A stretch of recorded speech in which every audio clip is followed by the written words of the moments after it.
조갑제 TV 시청자 여러분 안녕하십니까? 2023년 3월 17일 오전 10시입니다. 어제 방송과 인터넷을 통해서 이인규 전 대검 중수부장이 회고록을 썼다는 기사에 접한 분들은 아마 놀랐을 것입니다. 이렇게 생각하는 분들도 계셨을 것이라고 생각합니다. 아니, 이인규 그 사람 외국으로 도망가지 않았나?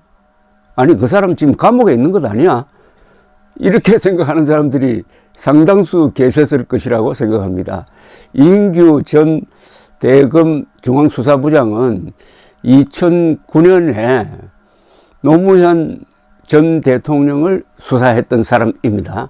노무현 전 대통령이 그해 5월 23일 극단적 선택을 한 이후에 검찰을 떠나서 조용하게 지나다가 2017년 문재인 정권이 들었으니까 갑자기 이인규 전 대검 중앙수사부장에 대한 핍박이 시작되었는데, 그러다가 기자들이 쫓아다니다가 어느덧 언론의 시야에서 사라졌습니다.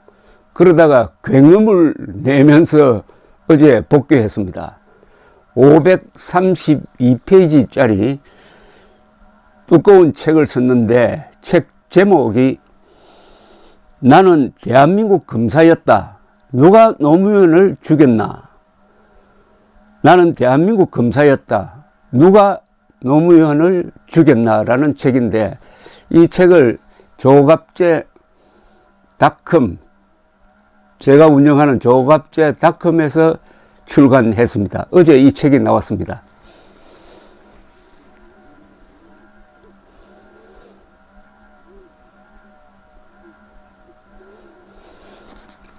이 제목, 나는 대한민국 검사였다. 누가 노무현을 죽였나? 이 제목이 이 책의 성격을 요약하고 있습니다. 이 책은 노무현 전 대통령 수사를 포함한 이인규 검사의 수사 회고록입니다. 그래서 나는 대한민국 검사였다. 누가 노무현을 죽였나? 는 제목은 일종의 반격입니다. 그동안 그 사건이 있은 지가 벌써 올해로 14년이 흘렀습니다. 그 수사의 범행이 있었던 해가 2008년이니까 공소시효도 이제 끝이 났습니다. 그 사건과 관련해서는 그 누구도 이제 처벌을 할 수가 없습니다. 이제 역사의 장으로 넘어간 거죠. 14년 동안 침묵하던 이인규 검사는 그동안 이 책을 쓰기 위해서 입을 악물고 자판기를 두드렸다는 이야기인데 왜 그랬을까요? 이 책에 그 해답이 나와 있겠지만은 보통 이 책을 만들면은 이 뒷면 그리고 그 안 이 전문가들은 표3이라고 그러는데 표3에 적힌 저자의 소감이 이 책의 성격을 요약하는 경우가 많습니다. 그래서 왜 이 책을 쓰지 않을 수 없었느냐 하는 이야기는 표4에 나와 있습니다. 이렇게 되어 있습니다. 2009년 5월 23일 노무현 전 대통령이 타계한 지 어느덧 14년 가까운 세월이 흘렀다. 노무현을 가혹하게 비난했던 좌파 언론인들, 불똥이 튈까봐 그를 멀리했던 민주당 정치인들은 그가 극단적 선택으로 생을 마감하자 돌변했다. 언제 그랬냐는 듯 지켜주지 못해 미안하다며 검찰의 모든 비난의 화살을 돌리고 그들이 의미를 상실했다고 손가락질했던 노무현 정신을 입에 올리며 상주 코스프레 대열에 합류했다. 당시 변호인이었던 문재인 전 대통령 비서실장은 노무현 수사의 진실을 알고 있음에도 회고록 문명에서 과거의 한 말을 뒤집고 사실을 왜곡해 검찰 수사를 폄훼했다. 그들은 지금도 그저 논두렁식의 망신주기라는 말로 검찰이 허위사실로 모욕을 주어 노무현을 죽음에 이르게 했다고 견강부회하고 있다. 노 전 대통령이 저지른 비리의 실체를 은폐하고 검찰을 악마화하고 있는 것이다. 그 결과 인터넷 공간에는 억측과 허위 사실이 마치 진실인 것처럼 떠돌고 있다. 노 전 대통령 수사는 대한민국의 정의와 법질서 수호라는 소명을 부여받은 검사로서 마땅히 해야 할 일이었고, 당시 수사 기록은 영구 보존 중이다. 수사를 지휘했던 나 자신의 개인적 명예는 물론 검찰에 대한 국민의 신뢰를 위해서라도 더 이상 거짓에 침묵할 수는 없다. 국민의 알 권리, 올바른 역사의 기록을 위해서라도 거짓을 바로잡고 진실을 알려야 한다. 이제 진실을 마주해야 할 시간이다.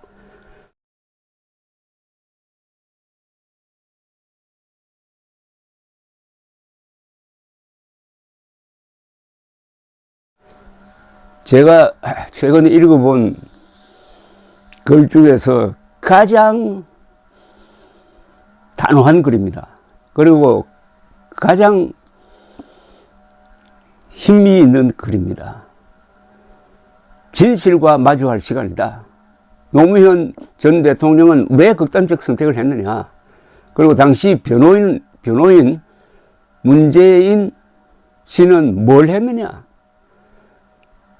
그래서 제목이 누가 노무현을 죽였나입니다. 이건 부제인데 이 제목처럼 보입니다.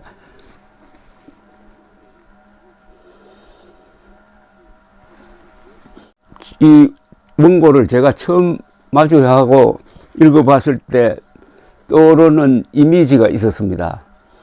이분이 한때 재계의 저승사자라고 불렸습니다. 대기업의 내부 거래 등을 수사하는 일종의 개척자였습니다. 그리고 2012년 대선 자금 수사를 사실상 지휘했던 사람입니다. 그리고 강골 검사로 유명하지만 사실은 이분이 국제 업무에 한 6년 동안 근무해가지고 아주 넓은 시야를 가지고 있는 분입니다. 이분이 쓴 책을 원고 상태에서 읽어보니까 정면 승부를 하고 있구나.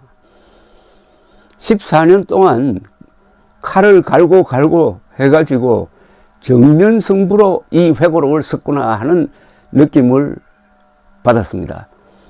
정면 승부라는 것은 무엇으로 하겠습니까?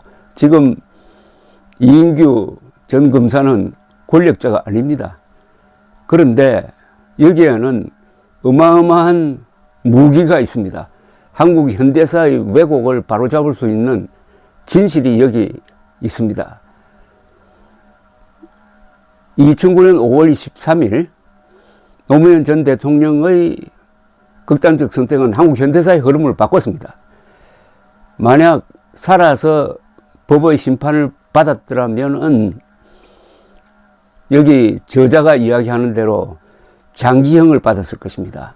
그러나 극단적 선택을 함으로써 코로나로 몰렸던 이 종북 좌파 세력이 노무현의 죽음을 딛고 다시 살아났습니다.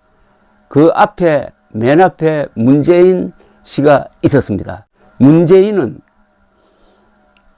노무현의 죽음 위에 거짓의 재단을 쌓고 대통령이 되었다. 문재인은 노무현의 죽음 위에 거짓의 재단을 쌓고 대통령이 되었다. 그리하여 코로나로 몰렸던 아마 소멸되었을 가능성도 있는 종북 좌파 자칭 진보 세력이 다시 살아나고 드디어 문재인 대통령을 만들어냈습니다. 그러니까 이 수사에 대한 사실은 하나하나 정리되어 가지고 국민들에게 알려져야 하는데, 그동안 이 세력이 이 사건을 왜곡하고 노무현을 우상화하고 일방적 피해자로 만들고 검찰을 악마화하고 이렇게 역사를 조작한 데 대한 이인규 당시 중앙수사부장의 답장입니다. 이게 답장입니다. 누가 노무현을 죽였나? 나는 대한민국 검사였다. 한번 진실을 두고 정면승부 한번 해보자. 흔히 진검승부라고 그러죠. 진검승부. 여기 보면은 표 3에 이런 아주 개인적인 감상이 붙어 있습니다. 내가 2017년 8월 미국으로 출국하자 좌파 인사들은 나에게 도망자 프레임을 씌웠다. 대한민국 어떤 기관에서도 나를 피의자로 입건한 사실이 없으며 피의자나 참고인으로 출석을 요구한 사실도 없었다. 그럼에도 그들은 인터넷에 수배 전단을 만들어 뿌리는 등 온갖 모욕을 주었다. 미국에 사는 좌파 인사들은 내가 식당에서 가족과 식사하는 장면을 몰래 찍어 한국 언론에 제보하고 국내 좌파 언론 매체는 물론 민주당 국회의원까지 나서서 나를 도망자로 몰아갔다. 일부 미국 내 극렬 좌파들은 내가 살고 있는 아파트 안 현관 문 앞까지 들어와 인증샷을 찍어 인터넷에 올리거나 아파트 앞에서 논두렁 시계로 노무현을 죽음으로 내몰았다. 한국으로 돌아가서 수사를 받으라는 피켓을 들고 시위를 벌였다. 나 하나로 모자랐던지 미국에 유학 중인 딸의 신상트리를 하고 페이스북에 살인자의 딸 노 전 대통령을 죽인 대가로 번 돈으로 공부하는 것임을 명심하라는 댓글을 남기기도 했다. 이러한 광기에 찬 행동들은 문재인 변호사가 운명에서 말투는 공손했으나 운명은 회고록입니다. 문재인의 말투는 공손했으나 태도엔 오만함과 거만함이 가득 묻어 있었다. 고 나에 대해 소위 좌표를 찍은 것과 무관하지 않다고 생각한다. 그래서 이 책을 통해서 사실은 이인규 대검 중수부장이 정면 승부를 건 상대편이 누구냐? 문재인 세력이죠. 문재인 세력. 앞으로 차근차근 소개해 드리겠습니다만 문재인 전 대통령이 과연 노무현 전 대통령의 극단적 선택에 책임이 없느냐? 과연 유능한 변호인이었느냐? 아니면 무능한 무책임한 변호인이었느냐? 한번 따져보자는 의지도 여기 포함되어 있습니다. 누가 노무현을 죽였나? 나는 대한민국 검사였다. 이인규 대검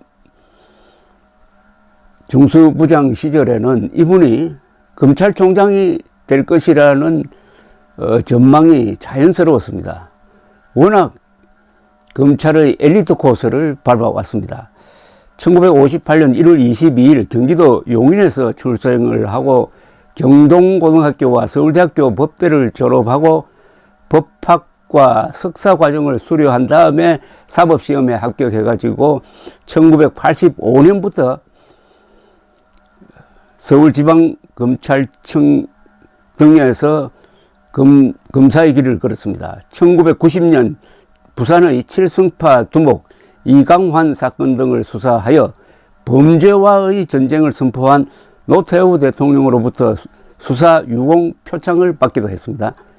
대검찰청 중앙수사부 검찰연구관 등을 거쳐 1992년에는 미국 코넬 대학교 로스쿨에 유학하고 워싱턴 주재 주미 대사관, 한국 대사관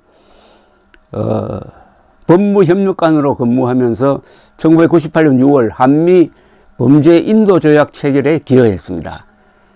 법무부 검찰국 검찰사과장, 검찰 이과장으로 근무하면서 2000년 12월 한미 소파 형사재판권 분야 개정 협상, 2001년 범죄 수익 은닉의 규제 및 처벌 등에 관한 법률 입법 등을 주도했습니다. 처음에는 오히려 이 국제적 시야에서 이 법무 업무를 다룬 사람입니다. 그런데 검찰의 황태자라는 법무부 1과장 인사를 담당합니다.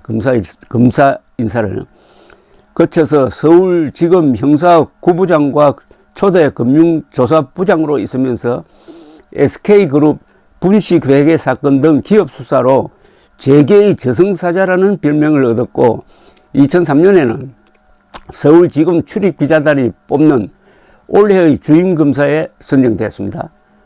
중앙수사부 불법 대선자금 수사 기업 수사팀장으로서 SK, 삼성, LG, 현대차, 롯데, 한화, 대한항공 등의 불법 대선자금 제공 사실을 밝혀내고 이게 계기가 돼가지고 기업과 권력의 유착이 어느 정도 고리가 끊어지는 아주 역사적 역할을 했습니다. 대선자금 수사를 마지막으로 한 분이 바로 이인규 검사인데 요사이 이재명 등장으로 다시 대선자금 수사라는 말이 나오고 있습니다. 20년 만에 다시 나왔습니다. 이재명에 의해서 역사가 20년 전으로 다시 거꾸로 돌아간 듯 합니다.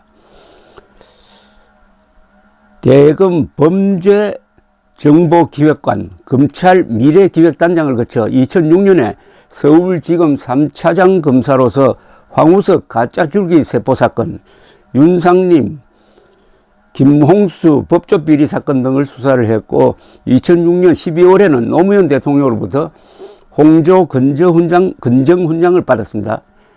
대전 고등검찰청 차장검사, 대검 기획조정부장을 거쳐 2009년 2월 1월 중앙수사부장으로 임명되어 노무현 전 대통령이 포함된 세칭 박연차 게이트 사건을 수사한 경력이 있습니다.